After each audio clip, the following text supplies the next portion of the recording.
Kaduha na mo ning post ron mga idol karong hapon. Kuan na ni iyang gupit mga idol. Makitaan niyo karon mga idol unsay iyang resulta sa iyang gupit. Dira kay tanto iyang buhok nga baga, dira pud nipis sakto-sakto ra.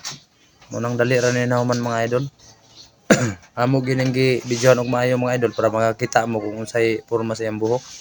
Na pagkahuman ana mga idol sa gupit, kita po ninyo unsay porma pod. Mo nang continue lang kita, tutok lang kita mga idol para klase-klase mga gupit makita ninyo. Kay pohon diha na kita siguro mga idol o ihatag sa Ginoo mga idol. Kay aning kamot man kita idol nga taga daw natay ma-post mga idol. Kay siyempre mga idol ingon na mo ginang mananom ta mga idol.